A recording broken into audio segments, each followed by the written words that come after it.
ಹೇ welcome back ಎಲ್ಲರಿಗೂ. ಇವತ್ತು 3 super ಆಗಿರೋ ಸ್ಯಾಲಡ್ ಮಾಡೋಣ. ಸ್ಯಾಲಡ್ ಅಂದಿದ ತಕ್ಷಣ ಸಾಮಾನ್ಯವಾಗಿ ಜನ ಬೋರಿಂಗ್ ಆಗಿರುತ್ತೆ, ಇಲ್ಲ ಟೇಸ್ಟಿ ಆಗಿರಲ್ಲ ಅಂತ ಅನ್ಕೊಂತಾರೆ. ಬಟ್ ಇವತ್ತು ಇಂಟ್ರೆಸ್ಟಿಂಗ್ ಆಗಿ ಟೇಸ್ಟಿಯಾಗಿ ಮಾಡೋಣ, ಬಟ್ ಮೋಸ್ಟ್ ಇಂಪಾರ್ಟೆಂಟ್ ಆಗಿ ಹೆಲ್ದಿಯಾಗಿ ಮಾಡೋಣ. ಇವತ್ತು 3 ಥರ ಸ್ಯಾಲಡ್ ಮಾಡೋಣ.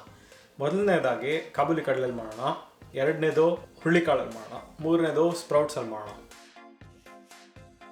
ಆ್ಯಸ್ ಯೂಶುವಲ್ ಇದಕ್ಕೆ ಬೇಕಾಗಿರೋ ಇಂಗ್ರೀಡಿಯೆಂಟ್ಸ್ ಎಲ್ಲ ವಿಡಿಯೋ ಡಿಸ್ಕ್ರಿಪ್ಷನಲ್ಲಿ ಕೆಳಗಡೆ ಲೈಕ್ ಬಟನ್ ಕೆಳಗಡೆ ಇದೆ. ಇವಾಗ ಮೊದಲನೇ ಸ್ಯಾಲಡ್ ಮಾಡೋಣ. ಈ ಸ್ಯಾಲಡ್ನ ಬೇಕಾದರೆ ಹಾಗೇನು ತಿನ್ಬೋದು, ಫುಲ್ ಮೀಲ್ ಥರ, ಇಲ್ಲ ಅಂದರೆ ಊಟದ ಜೊತೆಗೆ ಸೈಡಲ್ಲಿ ಒಂದು ಸ್ವಲ್ಪ ಪೋರ್ಷನ್ ಆಗು ಹಾಕ್ಕೊಳ್ಬೋದು. ಸೊ ಫಸ್ಟ್ ಸ್ಯಾಲಡು ಇದು ಕಾಬೂಲಿ ಕಡಲೆ ಕಾಳಲ್ಲಿ ಮಾಡೋದು. ಕಾಬೂಲಿ ಕಡಲೆ ಸಖತ್ ಇಂಪಾರ್ಟೆಂಟ್ ನಮಗೆ ವೆಜಿಟೇರಿಯನ್ಸ್ಗೆ. ಇದರಲ್ಲೆಲ್ಲ ಫುಲ್ಲು ಎಸೆನ್ಷಿಯಲ್ ಪ್ರೋಟೀನ್ಸ್ ಇರುತ್ತೆ. ಇದನ್ನು ನಾನು ನೆನ್ನೆನೇ ಸೋಕ್ ಮಾಡಿಟ್ಟಿದ್ದೆ. ಇವತ್ತು ಅದನ್ನು ಪ್ರೆಷರ್ ಕುಕ್ ಮಾಡಿದ್ದೀನಿ 2 ವಿಸಿಲಲ್ಲಿ. ಆವಾಗ ಕರೆಕ್ಟ್ ಕನ್ಸಿಸ್ಟೆನ್ಸಿಲಿ ಬಂದಿರುತ್ತೆ. ಆಮೇಲೆ ಅದನ್ನು ನೀರನ್ನ ಸೋಸ್ಬಿಟ್ಟು ಡ್ರೈ ಮಾಡ್ಕೊಂಡಿದ್ದೀನಿ.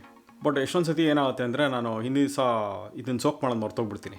ಸೊ ಅದಕ್ಕೆ ಆವಾಗಲೂ ಒಂದು 2-3 ಕ್ಯಾನು ಇದು ಕಾಬೂಲಿ ಕಡಲೆ ಇಟ್ಕೊಂಡಿರ್ತೀನಿ. ಇದು ಬೆಂದಿರೋದು, ಸುಮ್ಮನೆ ಉಪ್ಪು ಮತ್ತು ನೀರು ಇರುತ್ತೆ ಅಷ್ಟೇ, ಬೇರೆ ಏನು ಪ್ರಿಸರ್ವೇಟಿವ್ಸ್ ಇರೋದಿಲ್ಲ. ಇದಿದ್ದರೆ 10-15 ನಿಮಿಷದಲ್ಲಿ ಹುಸ್ಲಿ ಇಲ್ಲಾಂದರೆ ಚೆನ್ನ ಮಸಾಲ ಆ ಥರ ಮಾಡ್ಕೊಂಬಿಡ್ಬೋದು. ಆಮೇಲೆ ಇದಕ್ಕೆ ಸ್ವಲ್ಪ ಈರುಳ್ಳಿ ಹಾಕೋಣ. 1 to 1.5 ಈರುಳ್ಳಿನ ಸ್ಲೈಸ್ ಮಾಡ್ಕೊಳ್ಳೋಣ.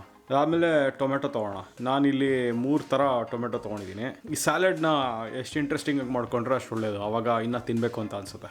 ಸೊ ಇಲ್ಲಿ ನಾನು 3 ಥರ ಟೊಮೆಟೊ ಹಾಕ್ಕೊಳ್ತಾ ಇದ್ದೀನಿ. ಒಂದೊಂದಕ್ಕೂ ಒಂದೊಂದು ಥರ ಟೇಸ್ಟ್ ಇರುತ್ತೆ, ಒಂದೊಂದಕ್ಕೂ ಒಂದೊಂದು ಥರ ಟೆಕ್ಸ್ಚರ್ ಇರುತ್ತೆ.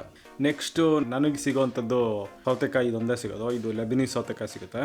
ಇದೊಂದು ಸ್ವಲ್ಪ ಹಾಕ್ಕೊಳ್ತಾ ಇದ್ದೀನಿ. ಇದ್ರ ಮೇಲೆ ಒಂದು ಸ್ವಲ್ಪ ಜೀರಿಗೆ ಪುಡಿ ಹಾಕ್ಕೊಳ್ತಾ ಇದ್ದೀನಿ. ಇದರೊಳಗೆ ಸ್ಪೈಸು ಸಖತ್ ಸಿಂಪಲ್ ಆಗಿರಬೇಕು. ಸಿಂಪಲ್ ಆಗಿದ್ದಷ್ಟು ಸಖತ್ ಟೇಸ್ಟಿಯಾಗಿರುತ್ತೆ.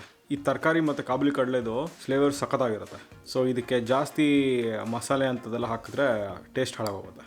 ನೆಕ್ಸ್ಟ್ ಇದಕ್ಕೆ ನಾನು ಫೆಟಾ ಚೀಸ್ ಹಾಕ್ಕೊಳ್ತಾ ಇದ್ದೀನಿ. ಸಾಮಾನ್ಯವಾಗಿ ಮಾಡ್ಕೊಂಡಾಗ ಇದಕ್ಕೆ ಪನ್ನೀರ್ ಹಾಕ್ಕೊಳ್ತೀನಿ. ಪನ್ನೀರ್ ಬೇಕಾದರೆ ಟೋಸ್ಟ್ ಮಾಡಿ ಹಾಕ್ಕೊಬೋದು, ಇಲ್ಲ ಅಂದರೆ ಹಾಗೇನೂ ಹಾಕ್ಕೊಬೋದು, ಸುಮ್ಮನೆ ಮುರ್ಕೊಂಡು ಅದ್ರ ಮೇಲೆ. ನಾನು ಇವತ್ತು ಫೆಟಾ ಚೀಸ್ ಹಾಕ್ಕೊಳ್ತಾ ಇದ್ದೀನಿ. ಇದರೊಳಗೆ ಉಪ್ಪು ಸಿಕ್ಕಾಬಡೆ ಜಾಸ್ತಿ ಇರುತ್ತೆ. ಸೊ ನಾನು ಉಪ್ಪು ಸೆಪ್ರೇಟಾಗಿ ಹಾಕ್ಕೊಳ್ತಾ ಇಲ್ಲ. ನೀವು ಪನ್ನೀರ್ ಹಾಕ್ಕೊಂಡ್ರೆ ಅದ್ರ ಜೊತೆಗೆ ಒಂದು ಸ್ವಲ್ಪ ಉಪ್ಪು ಹಾಕ್ಕೊಬೇಕು. ಇದಕ್ಕೆ ಇವಾಗ ಒಂದು ಸ್ವಲ್ಪ ಫ್ರೆಶ್ನೆಸ್ಗೋಸ್ಕರ ಒಂದು ಸ್ವಲ್ಪ ಕೊತ್ತಂಬರಿ ಸೊಪ್ಪು ಹಾಕ್ಕೊಳ್ತಾ ಇದ್ದೀನಿ.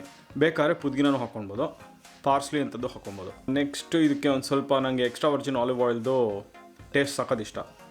ಸೊ ಅದಕ್ಕೊಂದು ಸ್ವಲ್ಪ ಎಕ್ಸ್ಟ್ರಾ ವರ್ಜಿನ್ ಆಲಿವ್ ಆಯಿಲ್ ಹಾಕ್ಕೊಳ್ತಾ ಇದ್ದೀನಿ.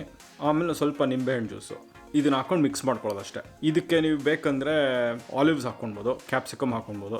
ಸ್ವಲ್ಪ ಎಕ್ಸ್ಪೆರಿಮೆಂಟ್ ಮಾಡಿಕೊಂಡು ನಿಮಗೆ ಹೆಂಗೆ ಟೇಸ್ಟ್ ಹೆಂಗೆ ಸೂಟ್ ಆಗುತ್ತೋ ಆ ಥರ ಮಾಡಿಕೊಂಡ್ರೆ ಸಖತ್ತಾಗಿರುತ್ತೆ.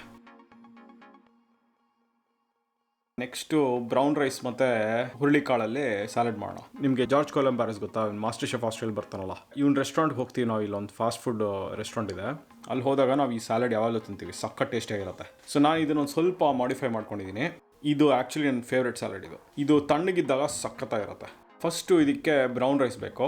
ಬ್ರೌನ್ ರೈಸ್ ನಾನು ಸಖತ್ ಸಿಂಪಲಾಗಿ ಮಾಡ್ಕೊಳ್ತೀನಿ. 1ಕ್ಕೆ 5ರಷ್ಟು ನೀರನ್ನ ಫಸ್ಟು ಬಾಯ್ಲ್ ಮಾಡಿಕೊಂಡು ರೈಸ್ನ ಹಾಕ್ಕೊಂಡು ಮೀಡಿಯಂ ಫ್ಲೇಮಲ್ಲಿ 30 ಮಿನಿಟ್ಸು ಕುದಿಸ್ಕೊಳ್ಳೋದು. ಕುದ್ಮೇಲೆ ನೀರನ್ನ ಫುಲ್ಲು ಡ್ರೈನ್ ಮಾಡಿ ಲಿಡ್ ಹಾಕಿಟ್ಬಿಟ್ರೆ ಒಂದು 10 ನಿಮಿಷ ಸಖತ್ತಾಗಿ ಪರ್ಫೆಕ್ಟಾಗಿ ಆಗುತ್ತೆ ಬ್ರೌನ್ ರೈಸು. ಈ ರೆಸಿಪಿಗೆ ಬ್ರೌನ್ ರೈಸ್ನ ಫುಲ್ ಕೂಲ್ ಮಾಡಿಟ್ಟಿರಬೇಕು, ಆವಾಗಲೇ ಚೆನ್ನಾಗಿರುತ್ತೆ. ನೆಕ್ಸ್ಟ್ ಇದಕ್ಕೆ ನಾನು ಹುರುಳಿಕಾಳು ತೊಗೊತಾ ಇದ್ದೀನಿ. ಹುರುಳಿಕಾಳನ್ನೂ ಅಷ್ಟೇ ಉಪ್ಪು ಜೊತೆಗೆ ಒಂದು 20 ನಿಮಿಷ ಕುದಿಸ್ಕೊಂಡ್ರೆ ಸಾಕು, ಸಖತ್ ಒಳ್ಳೆ ಕನ್ಸಿಸ್ಟೆನ್ಸಿ ಬರುತ್ತೆ. ಆಮೇಲೆ ನೀರನ್ನ ಡ್ರೈನ್ ಮಾಡಿ ಇದನ್ನು ಕೂಲ್ ಮಾಡ್ಕೊಳ್ಳೋದು ಅಷ್ಟೇ. ನೀರನ್ನೇನು ಬಿಸಾಕೋದು ಬೇಡ, ಬೇಕಂದರೆ ಬೇರೆ ರೆಸಿಪಿಲಿ ಯೂಸ್ ಮಾಡ್ಕೊಬೋದು. ಇದನ್ನು ನಾನು ನನ್ನ ಲೆಂಟಿಲ್ ಬರ್ಗರ್ ರೆಸಿಪಿನಲ್ಲಿ ಮಾಡಿದ್ದೆ, ಬೇಕಾದ್ರೆ ಅದನ್ನು ಚೆಕ್ ಮಾಡಿ. ನೆಕ್ಸ್ಟ್ ಇದಕ್ಕೆ ಈರುಳ್ಳಿ ಹಾಕೋಣ. ಈರುಳ್ಳಿ ಇದಕ್ಕೆ ಸಖತ್ ಸಣ್ಣದಾಗಿ ಹೆಚ್ಚಬೇಕು, ಆಲ್ಮೋಸ್ಟ್ ಅದು ಬಾಯಿಗೆ ಸಿಗಬಾರ್ದು. ಓಕೆ, ಅದಾದಮೇಲೆ ಇದಕ್ಕೆ ಸ್ವಲ್ಪ ಲೆಮನ್ ಜ್ಯೂಸ್ ಹಾಕೋಣ. ನಾನು ಈರುಳ್ಳಿ ಯೂಸ್ ಮಾಡಿದಾಗೆಲ್ಲ ನಿಂಬೆಹಣ್ಣಿನ ಜ್ಯೂಸು ಹಾಕ್ತೀನಿ, ಅದರದ್ದು ಹಸಿ ಟೇಸ್ಟ್ ಒಂದು ಸ್ವಲ್ಪ ಹೋಗಲಿ ಅಂತ. ಇದಕ್ಕೆ ಸ್ವಲ್ಪ ಕೊತ್ತಂಬರಿ ಸೊಪ್ಪು ಇಲ್ಲಾಂದರೆ ಪುದೀನ ಇಲ್ಲ ಪಾರ್ಸ್ಲಿ ಯಾವುದಾದ್ರೂ ಯೂಸ್ ಮಾಡ್ಬೋದು. ಮೋಸ್ಟ್ ಇಂಪಾರ್ಟೆಂಟ್ ಇದಕ್ಕೆ ನಟ್ಸು ಮತ್ತು ಸೀಡ್ಸ್ ಹಾಕಬೇಕು. ಸೊ ನಾನು ಇದಕ್ಕೆ ಫಸ್ಟು ಒಂದು ಸ್ವಲ್ಪ ಪಂಪ್ಕಿನ್ ಸೀಡ್ಸ್ ಹಾಕ್ತಾಯಿದ್ದೀನಿ, ಇದು ಸಖತ್ ಒಳ್ಳೆಯದು. ಆಮೇಲೆ ಒಂದು ಸ್ವಲ್ಪ ರೋಸ್ಟೆಡ್ ಆಲ್ಮಂಡ್ಸು ಮತ್ತು ವಾಲ್ನಟ್ಸ್ ಎಲ್ಲದನ್ನೂ ಆದಷ್ಟು ಸಣ್ಣದಾಗಿ ಕಟ್ ಮಾಡಬೇಕು. ಒಂದೊಂದು ಸ್ಪೂನ್ ತಿಂದಾಗ್ಲೂ ಇದು ಬಾಯಿಗೆ ಸಿಗಬೇಕು ಆ ಥರ. ಸೊ ಆದಷ್ಟು ಸಣ್ಣದಾಗಿ ಕಟ್ ಮಾಡ್ಕೊಬೇಕು. ಇದಕ್ಕೆ ಒಂದು ಸ್ವಲ್ಪ ಸ್ವೀಟ್ನೆಸ್ಗೋಸ್ಕರ ನಾನಿಲ್ಲಿ ಬೆರೀಸ್ ಹಾಕ್ತಾಯಿದ್ದೀನಿ, ಡ್ರೈಡ್ ಬೆರೀಸು. ನೀವು ಬೇಕಾದ್ರೆ ಇದಕ್ಕೆ ಒಣದ್ರಾಕ್ಷಿ ಹಾಕ್ಕೊಬೋದು, ದಾಳಿಂಬೆ ಹಣ್ಣು ಹಾಕ್ಕೊಬೋದು. ನಾನಿಲ್ಲಿ ಗೋಜಿ ಬೆರೀಸ್ ಅಂತ ಹಾಕ್ಕೊಳ್ತಾ ಇದ್ದೀನಿ. ಸ್ವಲ್ಪ ಉಪ್ಪು, ಮೆಣಸು ಪುಡಿ, ಆಮೇಲೆ ಎಕ್ಸ್ಟ್ರಾ ವರ್ಜಿನ್ ಆಲಿವ್ ಆಯಿಲ್ ಸ್ವಲ್ಪ ಹಾಕ್ಕೊಳ್ತಾನೆ ಇದ್ರ ಮೇಲೆ.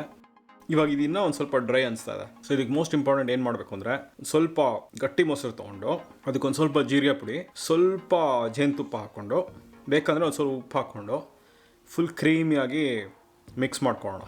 ನೀವು ಸರ್ವ್ ಮಾಡೋಕ್ಕಿಂತ ಮುಂಚೆ ಇದನ್ನು ಅದ್ರ ಮೇಲೆ ಒಂದು ಸ್ವಲ್ಪ ಸ್ಕೂಪ್ ಮಾಡಿ ಸರ್ವ್ ಮಾಡೋದಷ್ಟೇ. ಇದ್ರ ಕಾಂಬಿನೇಷನ್ ಸೂಪರ್ ಆಗಿರುತ್ತೆ.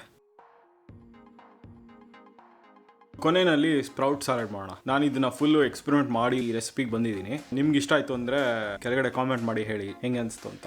ಸೊ ಫಸ್ಟ್ ಇದಕ್ಕೆ ಒಂದು ಸ್ವಲ್ಪ ಸ್ಪ್ರೌಟ್ಸ್ನ ತೊಗೊಂಡು ಇದನ್ನು ಫಸ್ಟು ವಾಶ್ ಮಾಡಿಕೊಂಡು ಇದನ್ನು ಸೈಡಲ್ಲಿ ಇಟ್ಟಿರೋಣ, ಅದೊಂದು ಸ್ವಲ್ಪ ನೀರು ಡ್ರೈನ್ ಆಗೋವರೆಗೂ. ಆಮೇಲೆ ಇದಕ್ಕೆ ಒಂದು ಸ್ವಲ್ಪ ಈರುಳ್ಳಿ ಸ್ಲೈಸ್ ಮಾಡಿ ಹಾಕೊಳ್ತಾ ಇದ್ದೀನಿ. ಇದ್ರ ಮೇಲೆ ಒಂದು ಸ್ವಲ್ಪ ಉಪ್ಪು, ಸ್ವಲ್ಪ ಲೆಮನ್ ಜ್ಯೂಸ್ ಹಾಕೊಳ್ತಾ ಇದ್ದೀನಿ. ಇವಾಗ ಒಂದು ಆ್ಯಪಲ್ ತೊಗೊಳ್ತಾ ಇದ್ದೀನಿ.